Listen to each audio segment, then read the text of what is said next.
So అది అంత ఇంత ఫాల్స్ కేసెస్ లో అంత చేయడం అవసరం, ఇంకా ప్రూవ్ కూడా అవ్వలేదు కదా, మనం రిమాండ్ మీద కదా తీసుకొచ్చారు, ఇంకా అలిగేషన్స్ ప్రూవ్ కాలేదు కదా, మరి ఎందుకు అంత పనిష్ చేస్తున్నారు ఫిజికల్ గా? అంటే ఇప్పుడే మేము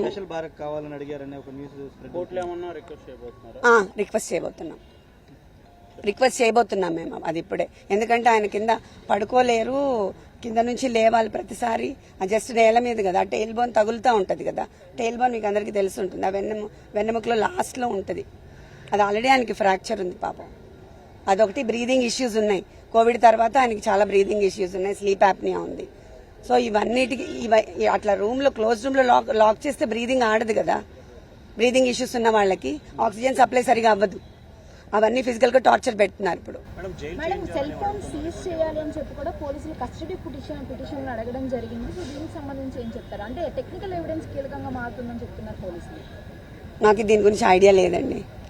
సత్యవర్ధన్ అరెస్ట్ చేసి తీసుకున్నారు, అదుపు తీసుకున్నారు, స్టేషన్ లోనే ఉంచారు, ఇప్పటికి వచ్చి ఎక్కడ మెజిస్ట్రేట్ ముందు కూడా ఆధారపరచలేదు. ఎలా చూస్తారు దాన్ని? అంటే ఆయన్నే కిడ్నాప్ చేశారనేది కదా కేసు, కానీ ఇప్పుడు అదే కదా చెప్తున్నాను, సత్యవర్ధన్ ని మేము ఎందుకు కిడ్నాప్ చేశామంటే 20,000 కోసం అంట.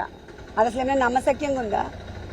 2 సార్లు ఎమ్మెల్యేగా చేసి మాకు ట్రస్ట్ ఉంది, ఎన్ని కోట్లు ఖర్చు పెట్టాం, ఎంత సర్వీస్ చేసామే, 20,000 కోసం చేస్తామా? అదంతా ఫాల్స్ కదా, దాన్నే ఫ్యాబ్రికేట్ చేసి ఇప్పుడు ఎక్స్టార్షన్ కింద చేస్తున్నారు. ఎందుకు సత్యవర్ధన్ మెజిస్ట్రేట్ ముందు ఆధారపరచట్లేదు 2 రోజులు బట్టి పోలీసులు? అది ఎందుకు చేయలేదు అనుకోవడానికి ఏముంది, వెరీ మచ్ ఎవిడెంట్ కదండి. ఎక్స్టార్షన్ కేసు ఫైల్ చేయడానికి వాళ్ళు అన్ని విధాలా ట్రై చేస్తున్నారు, సత్యవర్ధన్ ఒప్పుకోవట్లేదు అని తెలుస్తుంది కదా, మరి లేకపోతే వాళ్ళు సబ్మిట్ చేస్తారు కదా మెజిస్ట్రేట్ దగ్గర, దాంట్లో ఇంకా అనుకోవడానికి ఏం లేదు కదా. This is very straight.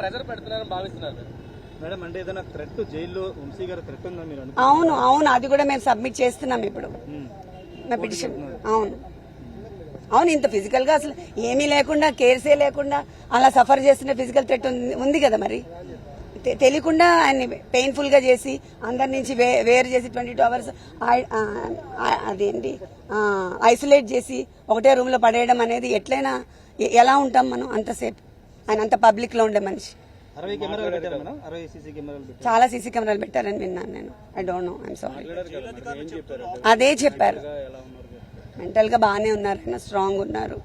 ఆ టెయిల్ బోన్ పెయిన్, నేను కింద పడుకోలేకపోతున్నాను, అండ్ ఆల్సో ఐసోలేట్ చేసిన 22 hours లాక్ చేసేసి నాకు బ్రీదింగ్ ప్రాబ్లమ్ గా ఉందని చెప్తున్నారు.